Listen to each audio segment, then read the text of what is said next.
And I'm very happy that we have some guests from very far away who is talking about propagation of chaos, and looking forward to your talk. Thank you. Okay, so first of all, I'm very happy to be in here, having come from so far. And I'm very happy, very thankful for the invitation.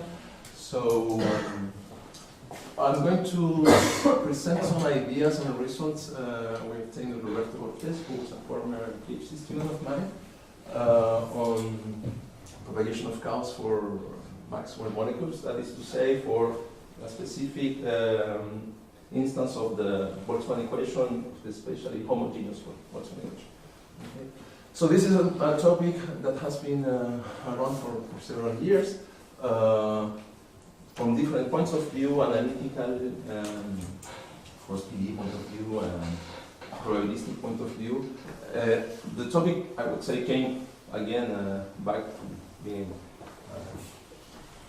trendy, let's say, with the work of Michel and Mo 5 or 7 years ago, where they developed this general approach for propagation of chaos.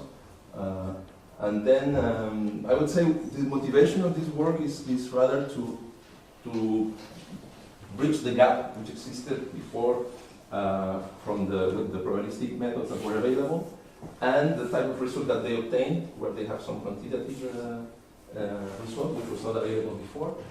And maybe the motivation then was to try to give a fully probabilistic understanding of that result, and well, I would say a byproduct of that is that we get a much sharper estimate of the condition. Okay. So let me, well, this is the outline of the talk. Of course, I'm not going to talk about this stuff at the end. Maybe say a couple of ideas actually, but well, I would just mention some generalities about the Boltzmann equation and the idea of propagation of chaos for those of you who does not know what it is. Also, well, this is in the context of Kack's, what is called Kack's problem in kinetic theory. So I would say a couple of words about that, and then well, I will present my result, but I would like to give some ideas of the probabilistic approach to this kind of results again. So I will.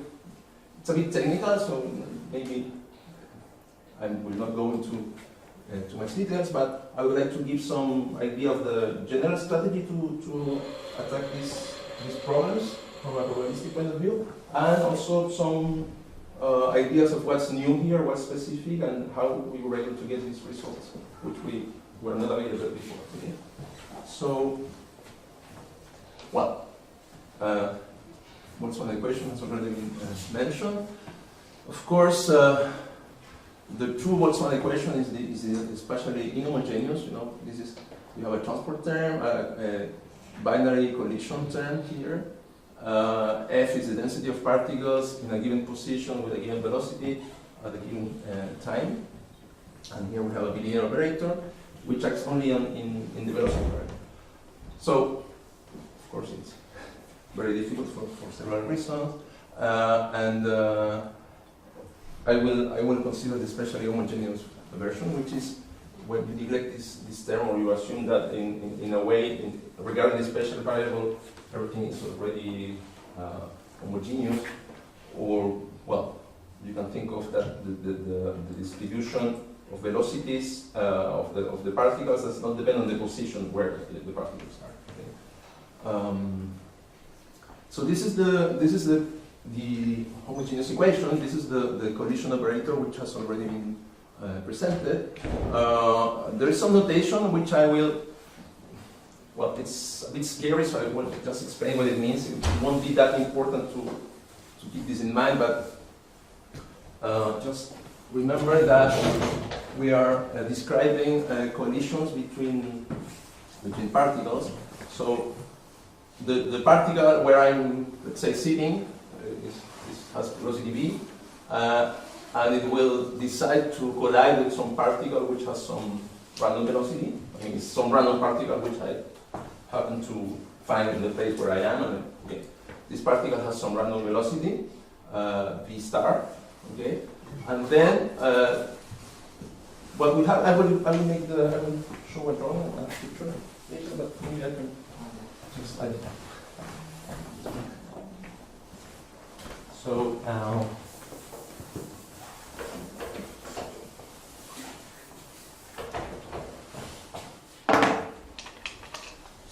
let's say we have velocity v, velocity v star. Okay, so I have this this direction, which is let's say the relative difference, relative velocity, and then one chooses one angle, and this angle, okay, it's an angle in the sphere. So let's imagine I have a sphere centered here on the barycenter, in the barycenter of these two vectors, and then some angle is chosen in this sphere. So this is, let's say, this is three-dimensional. Okay, so this is sigma. Okay, and actually, well, once you have the sigma, you can look at that angle, which is the angle. I mean, once you have the sigma, you have a plane, and in that plane, you can look at that angle theta. Okay, which is called the deviation angle, which satisfies this relation. So actually, what will happen is that the two particles are supposed to be influenced by this collision. So both velocities will be updated. So one of, let's say, this will be v prime, okay, and the other one, which is opposite here in the sphere, will be v star prime. Oh, this is not star. Okay, so it's not necessary to have the complete picture in mind, but it's not that hard, but it's a bit well, it has some notation. Okay, and B is what is called the collision kernel, which it describes, but takes account the physics of the model. Okay, the type of interaction, maybe the type of particles that you're dealing with, what are the physical forces that are governing the particles and their interactions. Okay, so of course, as I said, I will only deal with the spatially homogeneous. Okay, so since the collisions happen in this sphere, after the post-collisional velocities are chosen in this sphere, intuitively, and then you can look at the equation and do the computation, you will preserve momentum and kinetic energy. And of course, you preserve mass. Okay? So these are basic properties. And actually, I will be dealing with the particle systems which also respect these properties at the microscopic level. Okay? So that will be important for what we will be able to do. So this is the heuristics. I already mentioned it. So I have to, let's say, particle with velocity v and another with velocity v star. They collide at random times. Some deviation angle is chosen. Okay, so this is you can think of the angle with respect to the initial velocity. Well, it's this angle. If you look this in a plane, so it's how they deviate. You can think of particles doing this. We're doing this after collision. For microscopic description is equivalent. So, and the post-collisional velocities, okay, are chosen as I mentioned, but this is a better way to parameterize it, which I will be dealing with, is that actually first I choose the deviation angle. So I haven't yet chosen the plane. Okay, so I sample some deviation angle, and actually once I do that, I choose where is my sigma, where I am in the sphere. Okay, and that you do by choosing. Try to make the right drawing. You choose an angle in this. I choose some theta, so this gives me circles here, some circle in this way, and then I choose an angle in this circle. Okay, so that's a way, a different way of parameterizing this, which is supposed to be equivalent. Okay, so I choose just one angle because one particle will go from here to here, and the other will be the opposite in order to preserve to still be on the sphere. Okay. And as a consequence, well, you preserve the barycenter and you preserve the energy, okay, which is what you physically need at each collision. Okay.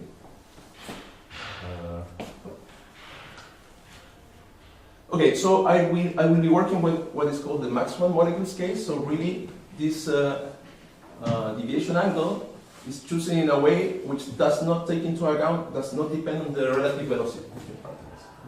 So that's an important simplification if you want, but still has some physical relevance. But of course, the better examples and the more physically pertinent are with some dependence on this norm. Typically, it's a power of that norm, and you will speak about soft or hard potentials according to whether the power is negative or positive. And then you have, for instance, the so-called hard spheres case, which is where you don't have dependence on this angle, and you have a linear dependence on this. Okay. So actually, what I will consider this case, and I will consider a physical rate here, a physical collision kernel, in the sense that I will be dealing with this will have infinite mass in zero. Okay, so that's what called grazing collisions. So we have prevalence of grazing collisions. That means that we will have infinitely many. We might have, and we will have infinitely many collisions of small angle in every finite angle. Okay? Of course, for numerical reasons and also to simplify the analysis, you can deal with the cutoff versions of this function, and the results I will present I cover also that segment. Okay. But what is interesting, of course, is being able to deal with the infinite jump rate segment. Okay. Okay. So, what is propagation of chaos, and why are we interested in it? Well, as you probably know, the notion was introduced by Kak in the 50s, and the idea is to justify, the goal is to justify in a way the Boltzmann equation as the result of as the macroscopic description of some microscopic process or dynamics, which we can call molecular chaos, and which are described by Markov processes, let's say, particles which interact. And particles, and the idea is to get this, recover the equation by looking at, well, the empirical measure, let's say, or the empirical distribution or some statistical properties of the particles when their number goes to infinity. Okay. So, what was of course, the first, the main interest of Kak was to understand the relaxation of the Boltzmann equation. Okay, so really understand the H theorem, Boltzmann. So his idea was to actually look at this particle system, understand their long-time behavior, the way they're stabilized, and derive from that, if one was able to pass the limit in n, the long-time behavior of the Boltzmann equation. Justify this relaxation property. But to do that, several things. First, you need to be able to pass to the limit in n uniformly in time. Otherwise, you miss what you got in the long-term behavior for each n.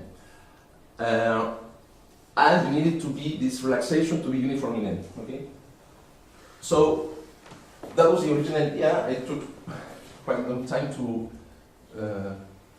complete it in a way, and actually, the way it was completed by Mishra Mo was rather the other way around. Was really relying on what was already known and for the Maxwell equation and the stability properties of the Boltzmann equation itself, and in a way projecting that to the dynamics of the particles. Okay, so let's say was a top-down approach, and well, it also happened that, let's say, in the last 20 years, there are lots of we have gained lots of understanding of this equation, and in a way, one could say that this was no longer the good approach let's say. Okay.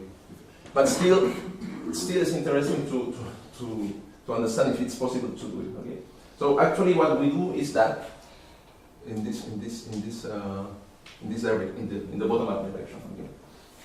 But of course, we don't get the. I mean, it's not good enough to learn what you already know by PD techniques. But it's not the goal. Okay. So let me describe a bit the Markov process. Actually, well, you probably have seen this already during this workshop. So it's an n-particle system. Roughly what will happen is that two particles decide to collide, okay? And then, well, it's just this dynamics I mentioned, this transport dynamics applied to the pair of particles which decide to jump, and I update them like that. Okay, so I choose two different particles always. Then I choose, so different particles mean in this vector of n particles means, well, two coordinates, and then I do the updates of the two velocities in the way I mentioned before for these two coordinates. Okay, this is written like this, just notation. Okay, but keep in mind that, and this is something important which is different from what people were able to do like 5 years ago, is that we're really dealing with the true binary collisions. I mean, results like this that I'm presenting, propagation of chaos, were established, already known, but not for the genuine, the true binary collision model, but for instance for what's called the number system. Okay, so, and that's useful for numerical purposes, but let's say it's a not physical systems where you make particles collide, but actually you modify just one of the velocities. Okay, so it's not the physical one. You don't have the preservation of energy and momentum exact. You have it in average. Okay, but it turns out that you can prove things in that setting in a simpler way, but it's not the physical, the most interesting one. Of course, but I will not write the dependence on n because there are already too many indexes. But this depends on n. It's an n-particle system. Okay. So, well, this is more or less what I said. So these are my particles, these are velocities, so don't think that these are positions, just there are, these points in space are velocities. In the case I have the cutoff system, well, I can wait a finite microscopic time until I see after the first collision. It turns out to be exponential, with a rate which depends on n. I choose two particles. Okay, different ones, randomly. So I choose this deviation angle.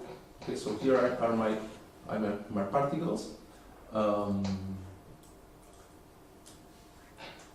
I choose this deviation angle, which does not depend on anything. I don't need a reference system to write it.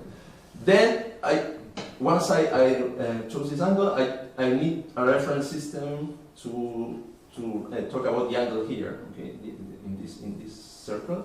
Well, I give myself this reference system in the space, and then I choose the angle as in these circles. Okay, so and then I update. Okay. And then I go on in the same way. Excuse me, yeah. There's a question. I mean, this is equivalent to say, instead of taking an angle, you can take a unit vector, and then you compute the outgoing velocity. Should be the same, I think. No?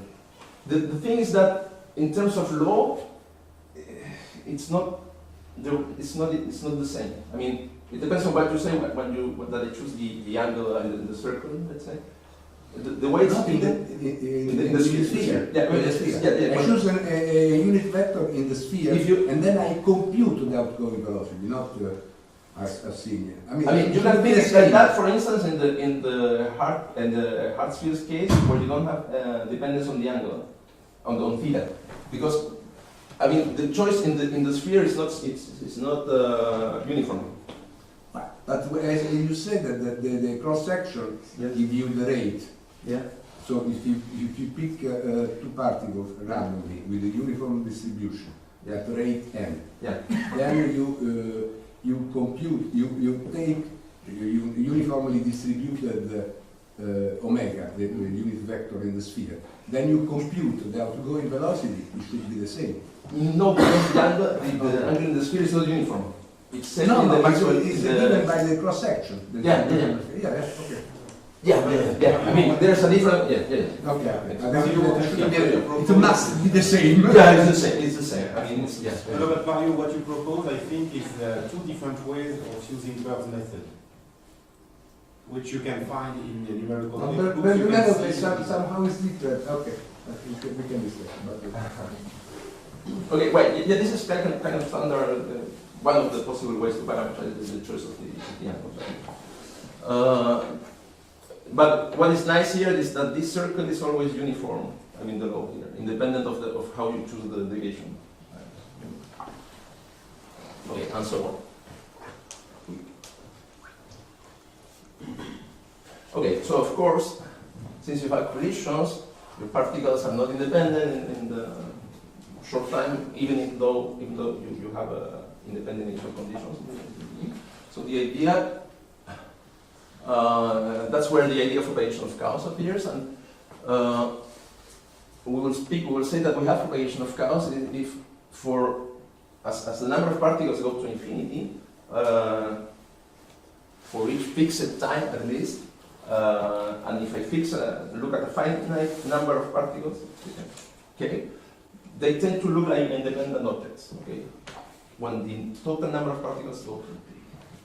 So roughly what is going on is that you're interacting with too many particles. The interaction with each of them is of the order of 1 over n, and a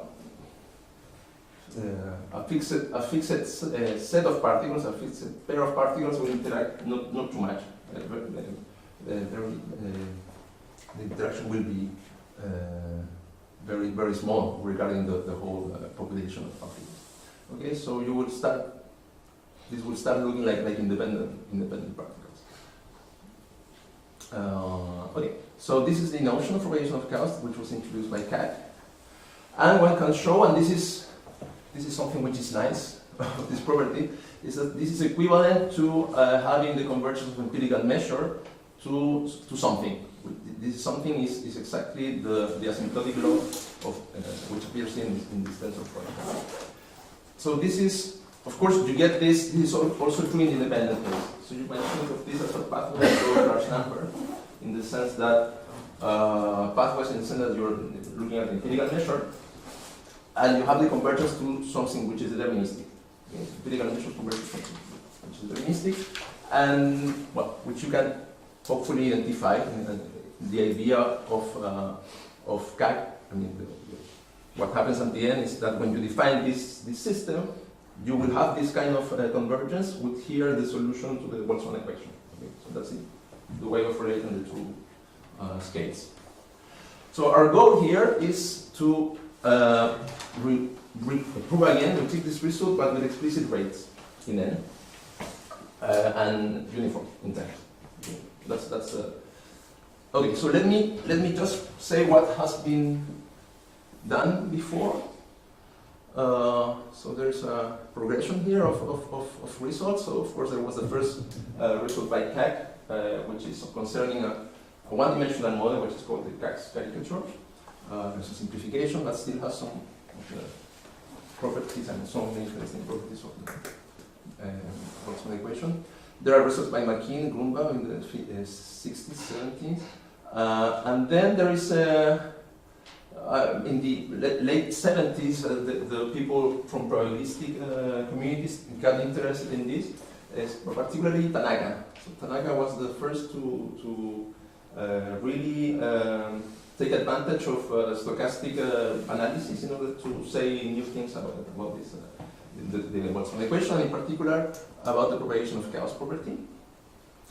It's also worked by Snibman, Meller, Fournier, I should also mention here him. And actually, they were able to obtain rates. The kind of rate you obtain is very bad. I mean, it's not bad in n, but it's really bad in terms of time. So, and then I would say the great breakthrough was Stefan and Clément paper, and theory, where they are able to get quantitative rates in Wasserstein one distance uniform in time. Okay. So you probably know the paper.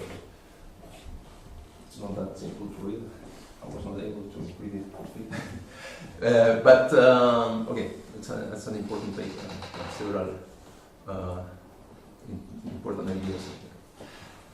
Okay, and then there is an improvement, let's say, of the of the previous results in two ways by Nicolas and Stefan too, for the Nimbus system, which I mentioned, as I mentioned, is not physical in the sense that particles collide, but you only modify one of the velocities.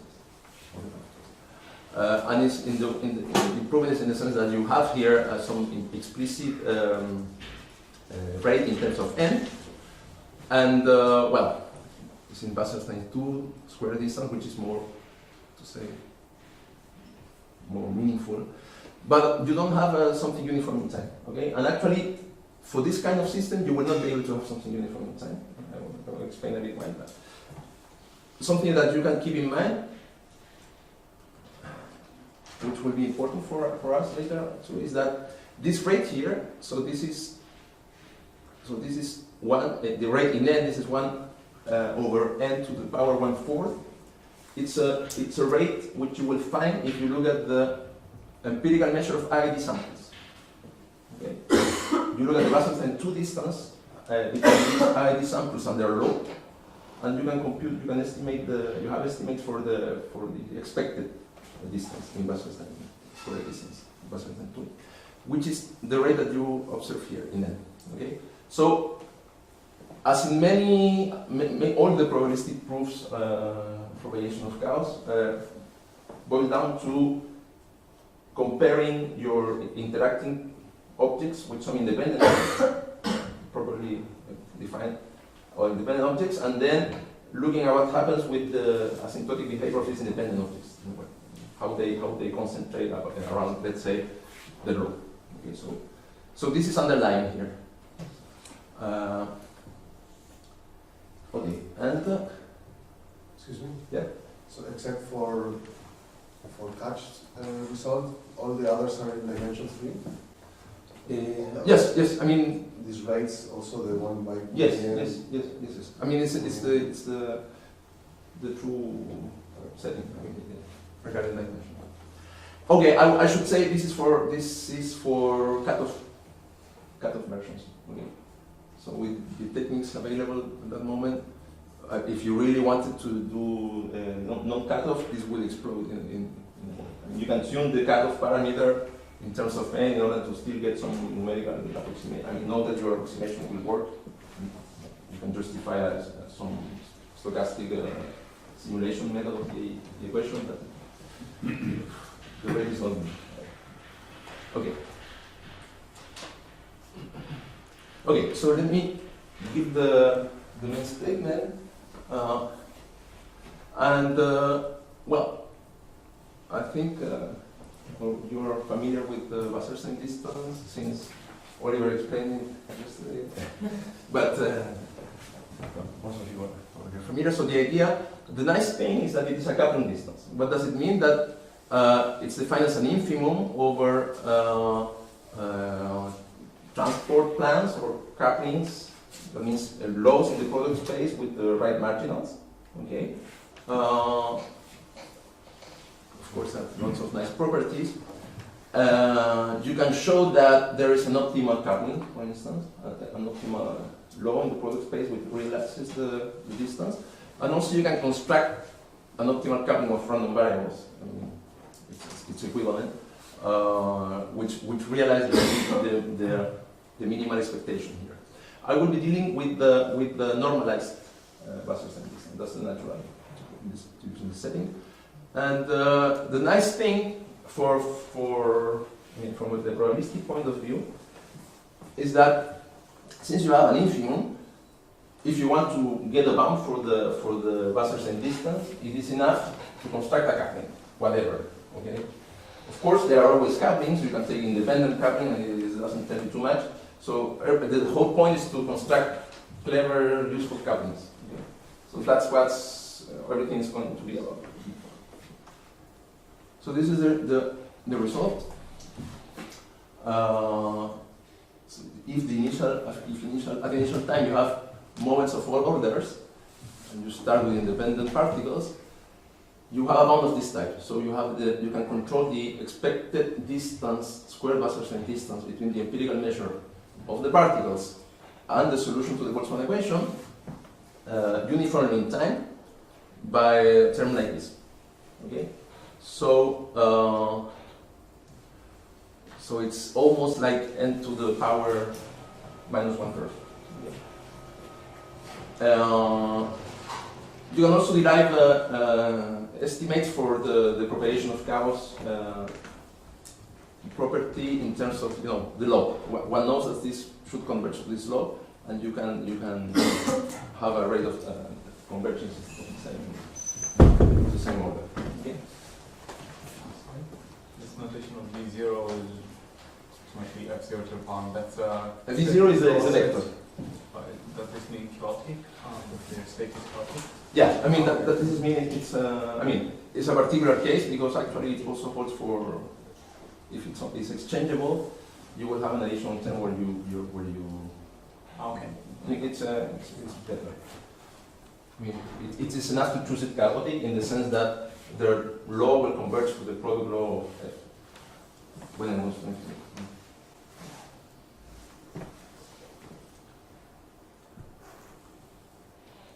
Okay, and I should say that there is a similar result, same type of estimate obtained by Nicolas and Arnaud a couple of months earlier than ours for the Landau equation. And there are related ideas actually, but the technical setting is quite different. It's a diffusive equation, but we did it kind of in parallel.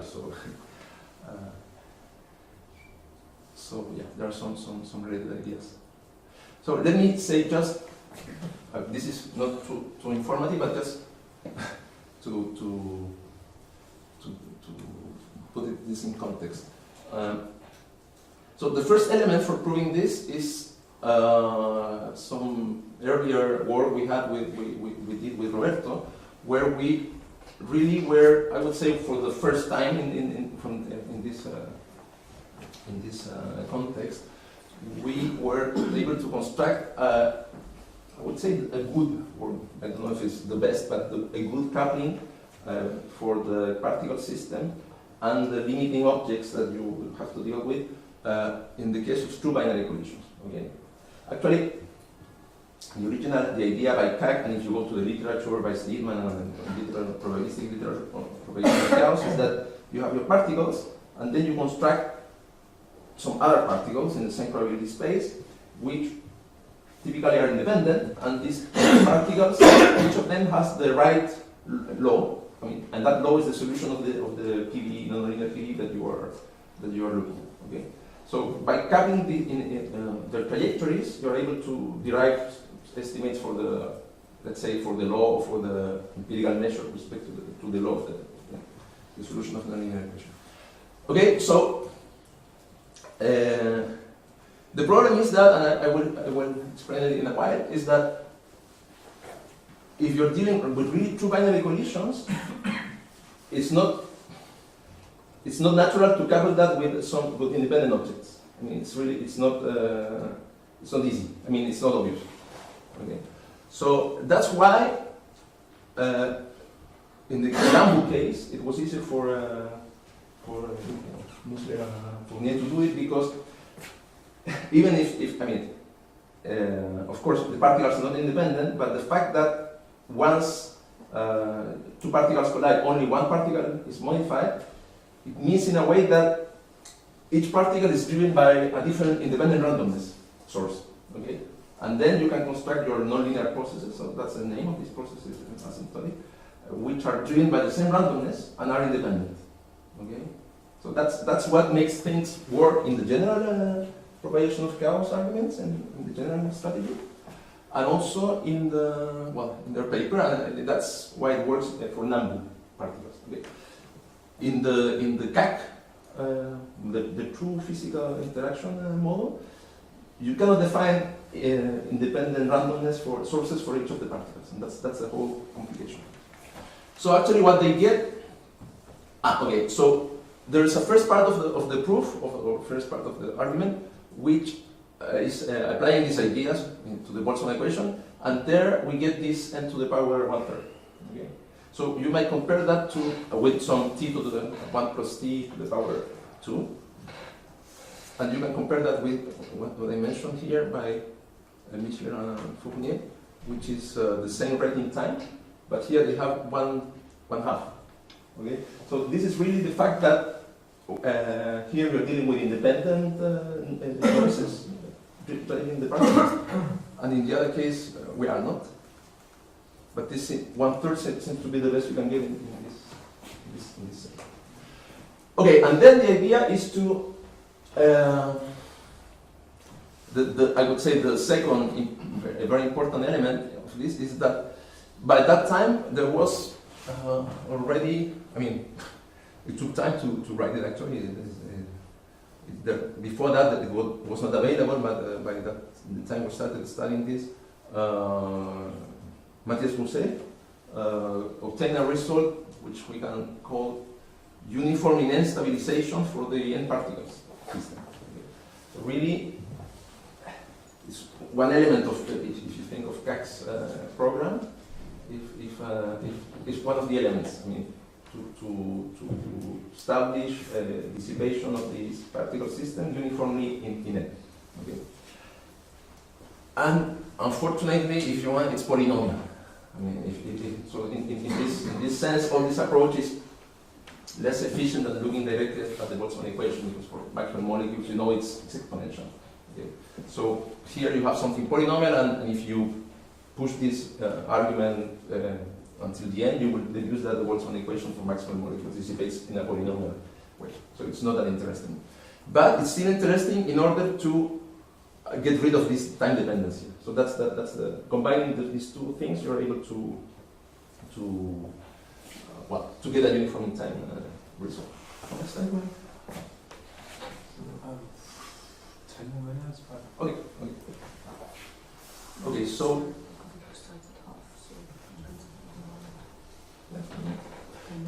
let me say a couple of words about the capping, which is the core of the proof. So, as we have already seen, Josephine talk. It's quite natural to